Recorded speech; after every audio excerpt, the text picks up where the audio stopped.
Welcome to Career Tools. Today's topic, how to stay organizationally current. Part 2. Here we go.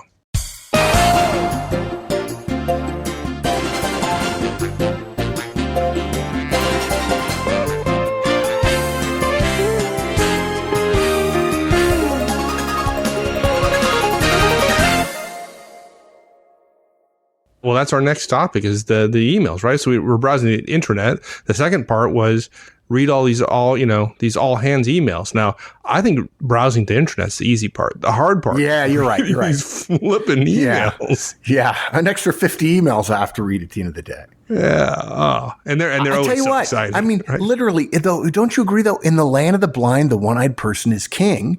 All we need do is read them. We just need to scan them. We only have to take 5 minutes. We don't have to study them. We don't have to remember all the names. You can scan over a person's name, and then 2 weeks later, we're at a cocktail party at Bryant Park or whatever, and wow, suddenly, boy, your name seems familiar. Were you just in some product announcement? Oh, yeah. My product just got rolled out in North Africa. Hey, great. Congratulations. How's it going? What do you think? What's the early data say? And now suddenly you sound smart when in fact, maybe you're not, but smarts is about perception as well as everything else, right? We don't see the world the way the world is. We see the world the way we are. So if somebody says something smart to us, we think, wow, that person's smarter than me. That makes them smart. Right. And you can't complain to me that you don't have these opportunities to communicate with folks you don't know what's going on in the company by telling me you're too busy. Yeah. Look, I referred to it already, our first podcast, Solution to a Stalled Technical Career. I've thought about that cast 5,000 times in the last 6 years. And I thought to myself, going back, 4 or 5 things I could have said. Look, every time you meet somebody, you got to say, hi, I'm Mark. What do you do? Oh, okay. And who do you work for? And what are you working on? I mean, just those 3 questions. What do you do? Who do you work for? And what are you working on? Or if you don't want to say, what are you working on? Why are you here at this meeting? And then if they're a good conversation, they're going to ask you back, and then you'll discover that you service them in some way, you support them in some way, or vice versa. They support you in some way. Those kinds of connections at meetings or at after work dinner parties or cocktail parties, or maybe a strategy session one morning over donuts and coffee. Those are the kind of things that can make a difference. It doesn't make a difference if you only do one of them. But if you make it a habit of doing it all the time, and by the way, the first 5 times you do it, you're going to suck. But the only way you get to not sucking is by going through the process of sucking the first 5 times, right? I remember the first time somebody came up to me at a conference and said, I know I have to meet you. I'm going to do what you told me to do. This is very awkward for me. And of course, in the process of them saying that, it felt very awkward for me. But God darn it, if I didn't love the guy for doing it. Yeah, exactly. That's why I was wondering whether you're going to nail the guy or not. And I said, no. You know what? It was so refreshing. He said, look, I'm very uncomfortable doing this, but you said I had to do it. I'm going to do it. You've told us, ask it, send an email. You've told us to follow up. We have a really, a good guy who works for one of our clients, Hotels.com. His name is Milton Lai. I was in Dallas a couple months ago for Hotels.com, a bunch of neat people up there. And I said, look, if you guys need help, reach out. And so Milton reached out, and come to find out, he's just a great guy. And same thing here. People say, well, I want it to be easy. Well, okay, it's not. On the other hand, it's not terribly hard to stick out your hand and say, hi, I'd like some help. Or, hey, I haven't met you before. Or, hey, you're a new face in this meeting. Or even better, I'm new to this meeting. I need to meet everybody. And if you walk into a meeting like we talked about in Solution to Stalled Technical Career, and you don't meet anybody, but there are faces that you walk out of the meeting with without introducing yourself to, they know and you know that you chose not to interact with them. And the next time you go for an interview, and it's with them in a panel interview, for instance, bad idea, but it still happens, you're going to be like, dang, they're going to know that I'm not naturally a personable person. All right, sorry, little tangent there. Look, if you get an email, and if it's a company-wide email, distro to the company, read it. People ignore them because they're too busy. I think the dirty little secret of people is, I'm not too busy to read this, but I don't have time right now, so I'm going to save it for later. But 2 weeks later, it's moot. And then you really are too busy for it, and you never get around to reading it. Maybe the majority of the emails are about changes in the expenses policy, or notice that the lines in the parking lot are going to be painted differently. And yeah, definitely, if you send in your expenses the old way, somebody will tell you you're doing it wrong. And frankly, if you try to park in the wrong space in your parking lot, somebody will tell you you're doing it wrong. But some of the emails are about organizational changes. They're about promotions. They're about things that are happening with new products and new services and cost controls and divisions being realigned and so on. In small companies, you know the people that are effective. You maybe not know them well, but well enough to say, hey, congratulations on the promotion, or hey, I heard about the reorg. I hope things go well for you. Look, you may run into them in the kitchen making coffee. I'm amazed. I remember, Mike, you remember the years ago I was doing work at Bearing Point when I was coming back and forth to DC. And I would walk into the coffee room, and there would be 5 or 6 people in the coffee room. And I was the only one that introduced myself. And I remember one guy telling me, oh, that's because you're a consultant.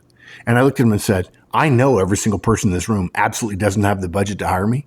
I'm just a nice person. And I figure sooner or later, you and I are going to be in a meeting. And I don't want the first time we're actually meeting one another to be a time when we have to decide something together. And this was 10 years ago. So he's probably 20, 22, 23. He's like, oh. And then he felt like I'd slapped him. I didn't mean to slap him. I'm like, dude, I'm not pressing your flesh because I think you've got all the budget. I talk to the CEO 5 times a day. I don't really need your budget. It's just polite. You run into people. You just say, hi, how are you? Oh, where do you work? Oh, over there. Oh, do you work for him? Oh, no, I'm sorry. I've got that wrong. You're right. You work for her. Yeah, she's really sharp. Nah, that's good for you. And they look at you like, how the heck do you know that? Well, I have an org chart. And I pay attention to emails. And when I run into people, I associate faces and names. I introduce myself. You know what? We got to call this the rocket science cast. That's what we got to call it. But look, when you get an email about something on a promotion, you tell somebody that, right? And if you don't do it, some people who got promoted won't care. And some people, frankly, will think you've snubbed them a little bit. Having people who have just been promoted, who, by the way, the company thinks are successful, thinking that you snubbed them, I'm sorry. How is that a good thing? It's just not, right? So you got to know. So when you introduce yourself and they say, oh, hi, I'm Bob Smith. Oh, hey, I think I just read about your promotion. Well done. And you're the only person that's going to say to that person that day. He's going to be like, whoa, his eyebrows are going to go up. And not just the Spock way, but both eyebrows, right? And look, in bigger companies, promotions often mean divisions that are growing, or in a down market, if there are promotions happening, it means somebody's really highly regarded, or that division is highly regarded, or it's getting more capital, it's getting more investment. So that would be a place where you would want to have relationships, because that there would be more opportunities, all things being equal, than in other divisions in the company. Now, is that useful to you? Heck yeah, it is. If you want a job, or you want the job of the guy who's going to move sideways into that role. Maybe the lady who got promoted, her position is already being filled by somebody that's really taking a sideways move, but it's a sort of a sideways and upward move. But for all you know, his position isn't being filled because it was a lower level position. And so we can get by for 30 days without filling that one, but we can't afford to let the guy who got promoted let his job go unfilled because he was so good at it. So we're going to have one of his junior level peers step into his role. She's ready for more. And, oh, darn, that means that her role is now open. Wouldn't you want to know that? And the answer is yes. Now, sometimes the emails that you get are not necessarily about what's in the email. Sometimes you have to read between the lines and apply that information to your goals within the company. Look, even if the information is just about the change in the expenses policy, how organized and on top of things do you look when someone asks about it and you remember and you can find the email and say, oh yeah, I got that.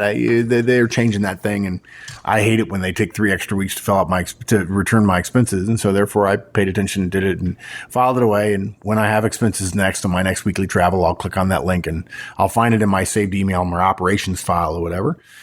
And suddenly you get paid a little bit more quickly and people start coming to you and thinking of you as on top of things. Now, okay, I know it's not the same thing as launching a great new product. You're not John Smale of Procter & Gamble in August of 1960 when he figured out that it would be a good marketing technique to get the American Dental Association to give the ADA seal of approval, which they had to create for Crest toothpaste, to Crest toothpaste.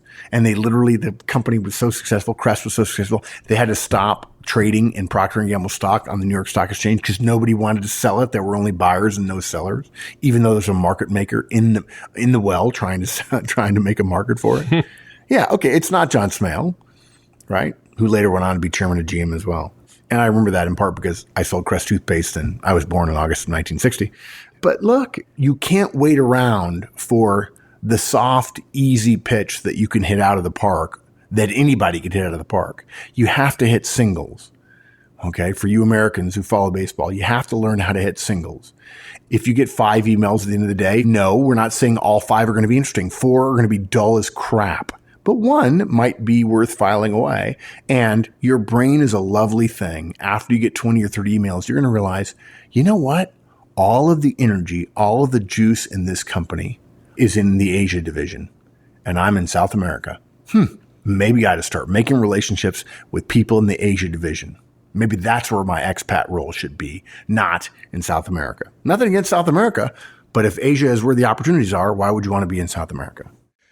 Okay, so let's read all the all hands emails, right? There's a lot of information there. And you talked specifically earlier about promotions, and often there are promotion announcements that go out. And that, some people don't read them because it doesn't pertain to them and they don't really care. But again, there's another opportunity to find out something that's going in the company. And like you said earlier, you hate for some guy to get promoted and you walk by, you don't know he got promoted, and you choose not to say something about it. Well, you don't choose to. You don't say anything. You don't know. You're clueless. He thinks you snubbed him. You're literally clueless. There's a movie about you. It's called Clueless. Yeah. And let me full disclosure here for the Dan McGuires and the Mike Elkins of the world who are very busy, and the Mark Grangers of the world, friends of ours who are going to send us an email once this podcast comes out and says, you want me to read all these stupid mails from corporate? Oh my God, as if I have any time for that. We totally respect that you're too busy. We don't want you to read every single word. We want you to understand them. We want you to file them away. We want you to put in the back of your mind and go ahead and delete them. Don't save them as unread. Mark them as unread and then save them to read later because you're going to be deluged in the next 2 or 3 weeks anyway. But look, promotion announcements are important. You know what's funny? Here's what's funny, Mike. Low-level managers, supervisors, and first-line managers, and maybe even senior managers, definitely not directors, certainly not VPs, and no way in hell senior people, SVPs and EVPs. You know what? The junior people, they don't think of promotion announcement all that important. But I'll tell you what, if you're trying to get managing director at a firm on Wall Street, you pay very close attention to who made MD last year. If you're a VP and you're trying to become an SVP, you're paying really close attention. It's interesting. As many people as dismiss promotion announcements, the people at the senior level, they pour over them. That thing is gold in terms of the nuances and the subtleties of what's in the information. Oh, yeah. Yeah. So you junior people who are saying, I don't need to do this stuff, the senior people are doing it.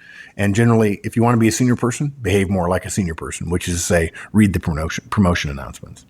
Look, part of the reason that promotion announcements or part of the reason that developing relationships is so important is they connect you to the information that's flowing around the organization. The fact is, whether we want to admit it or not, and the high seas of the world are like, no, I don't really want to admit it, but information and who has the information is valuable. Executives at the top of the firm totally know that. They know people in other parts of the company. They may not know the guy who works in the warehouse, but they know who his boss is. If they see him doing something well or poorly, the guy in the warehouse, they know who to talk to. If they need budget, they know who has it. If they need support for a proposal, they have friends with influence that can influence that proposal. Promotion announcements give you hints about who does have budget, who does have influence. A person who gets promoted twice in 6 months, you might think, big mistake, but what do you know? You're not reading them. That person is definitely worth knowing. Maybe they're just slightly better than you in terms of skills, but they apparently are in the right place because there are a lot of opportunities with whatever it is they're doing. How do you get to know the person who's gotten promoted twice? You read the announcement, discover he's been promoted twice, and next time you see him in the elevator on the lunch line, congratulate him. It's not hard. Or you walk over there and you run into him. I'm amazed by this. I did this all the time. I did it in the Army. I was at division headquarters and somebody had just gotten promoted to 04 or whatever. I'm like, hey, where's Major Jackson? Oh, he's over there. Okay. And then I'd walk over and I'd say, hey, sir, I'm Lieutenant Horstman. Congratulations. I understand you just got promoted. And some of the guys who were jerks were like, yeah, whatever, Lieutenant. Some of them were like, hey, thanks. How'd you hear? Hey, sir, it was my battalion commander announced that, field grade promotions. You got promoted. You used to be field artillery. I'm field artillery. So well done. He says, where do you work? And I say, I work down 7th, the 8th. I'm the S1 down there. What are you doing up here? I'm talking to Jeff Jancic, who was the aide of the CG. He's an old friend of mine from West Point. Oh, I know Jeff. He says, hey, look, we're going to the Oak Club to celebrate. You want to come? I'm like, okay, I'll come. He says, I'll tell Jancic you're coming. I said, oh, God, don't do that. He'll beat me up. Jancic's bigger than me. And the next thing I know, I'm at a promotion party for some guy at division headquarters, and Jeff Jancic is there. And guess who else is there? The commanding general. And the general says, what are you doing here? I said, sir, it's sort of a long story. And the general looks at me and says, it's okay, Lieutenant. I asked you. Go ahead and tell me. And this is Major General Kicklighter, the CG of our division. I'm finding myself moving to a position of attention saying, yes, sir. Well, actually, sir, I heard that Major Jackson got promoted. I was in the division headquarters, and I know a guy who used to work for him. He was in 2nd and 11th Field Artillery. Good guy. He said Major Jackson's a good guy. So I was up there looking for Jeff, actually, your aide, and I heard Major Jackson was up there. So I walked over to say congratulations. And sir, if I don't need to be here, I don't need to be here. He says, no, that's really nice. He says, why'd you do it? I said, well, sir, I'd want to be congratulated if I got promoted. He said, well, it was awfully nice to you. So why are you here? Well, sir, Major Jackson invited me, and he said Captain Jancic will be here. Captain Jackson would be really angry with me if he found out that I was supposed to come and I didn't, because he wants to beat me up. That's just the relationship we have. He says, I can't believe Jeff Jancic would want to beat you up. I said, oh, sir, it's just an old joke. We were at West Point together. And now all of a sudden, I'm having a chat with the general. I walk away from this conversation at the O Club at Schofield Barracks in Hawaii. This is, 1983, 1984? It was 25 years ago. And like 5 guys come up to me at this party for Major Jackson and say, what were you talking to the general about? What were you talking? I'm like, dudes, I just, I came here and the general saw me and I'm the youngest ranking guy here. And so, yeah, all because I congratulated somebody. It's not hard. And somebody else goes, oh, you're so lucky. Yeah, exactly. Lucky. Yeah. Luck is the residue of design, as Branch Rickey would say.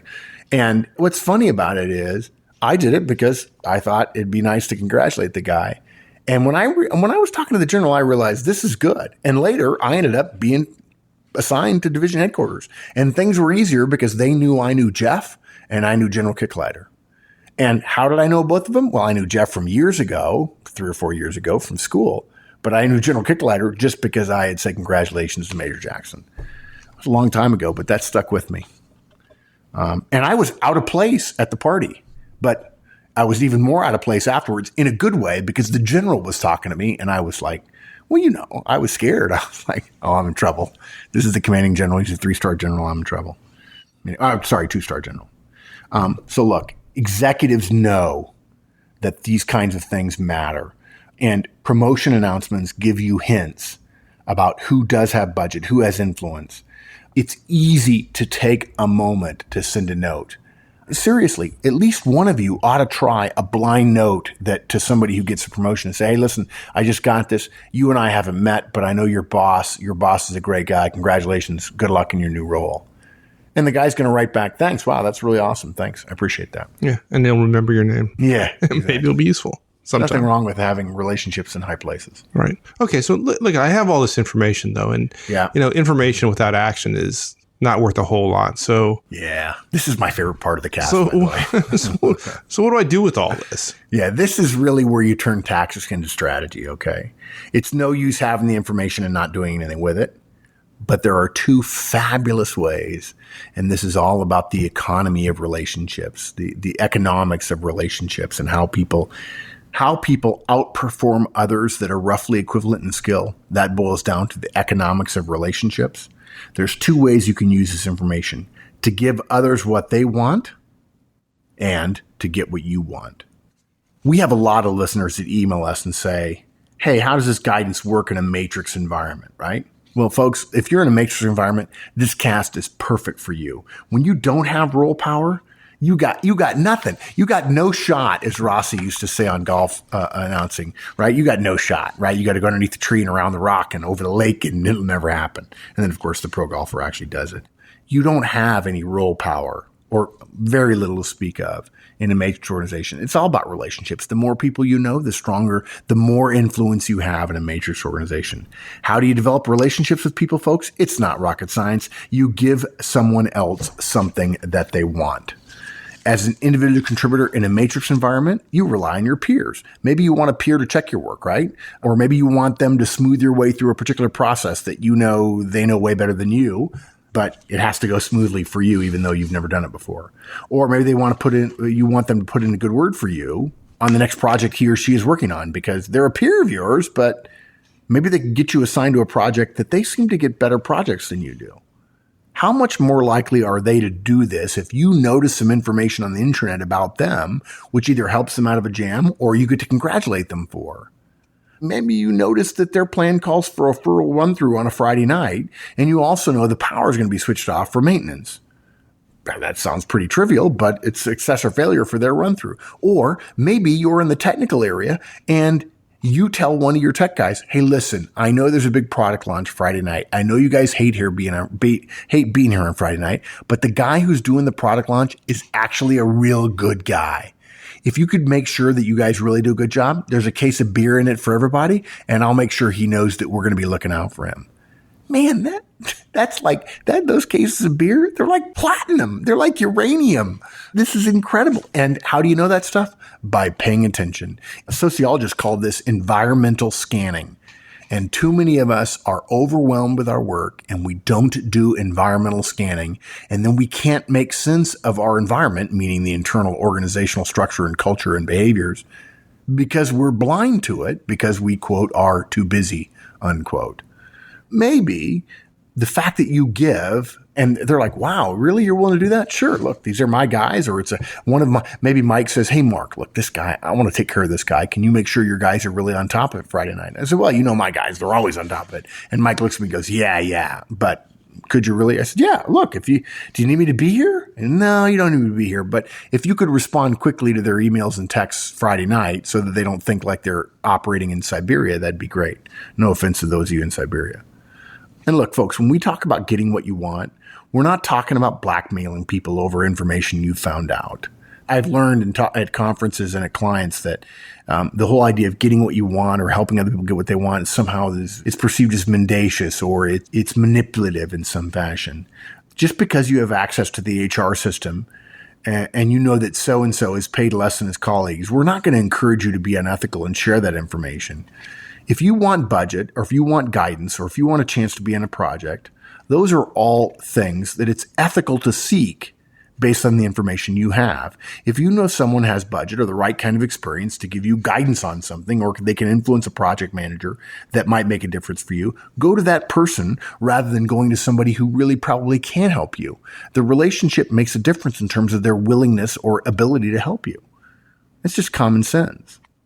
There's another way you can use this information. Suppose you notice that when your boss's peers sent out a promotion notice, it was only a couple of lines long and very factual.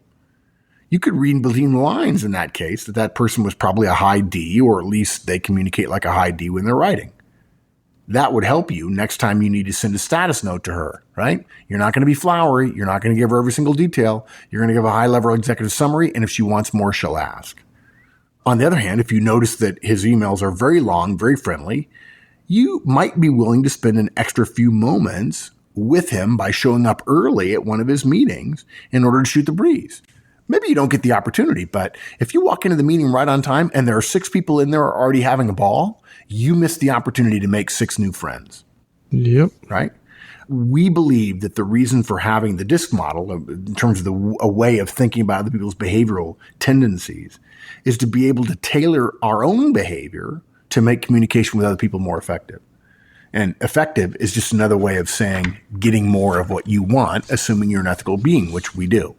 Now, look, those of you in small companies, you've got an advantage here, believe it or not. There's less information overall, and it's easier to get. There are less places probably you have to go for it. The information also tends to be broader in general. If there are only 2 teams, you probably know the personal circumstances of everybody in the other team and roughly what they're working on. And that can give you leverage. Now, listen here. Listen carefully here. That can give you leverage to help them when you can. I bet you when I said leverage, most people thought, oh, this is good. I can get leverage for them to help me. No, folks, you want leverage? Leverage is helping other people and building up the interpersonal capital account, the emotional bank account, and saying, look, I'm going to help you and hopefully you'll scratch my back. Now, look, we know there are some people who are listening right now who say, I'm going to blow this off. I'm not going to do it because I'm too damn busy. I'm too damn important. And I tried to do that once and some guy screwed me. And you know what? You're right. But one person is not a trend. And yeah, there are jerks in every organization. The vast majority of people, if you invest in them a little bit, we're not talking hours, we're talking minutes, that's going to redound to you threefold, fivefold, tenfold, and more than makes up for the one person who sucks you dry. And you'll pretty soon figure out who those people are and you won't offer them anything more unless they're your boss, which is a whole nother story. Yeah, you can actually have leverage to help other people, which gives you leverage in return. And that's it. You got to read the internet. You got to read those all hands emails. It doesn't take that long. It's 5 or 10 minutes a day. You got to read the promotion announcements and see what that means in terms of divisions and products and services and people and opportunities and so on. And you use that all as a framework to give more people what they want and also to help you in return get what you want. If it's only 10 minutes a day, it's not a lot of time to just gather and process this information is one of the small, simple, in the land of the blind, the one-eyed man is king kind of secrets of successful careers. And don't miss out on an opportunity because you weren't willing to spend 5 or 10 minutes at the end of the day when you're pretty tired anyway. There you go. Pretty simple. Yep. All right, my friend. Thanks. Thanks, partner. Yeah, we'll see you later. Thanks, everyone. That's it. Hope you enjoyed it. We'll see you all next week. Meantime, have a great one. So long.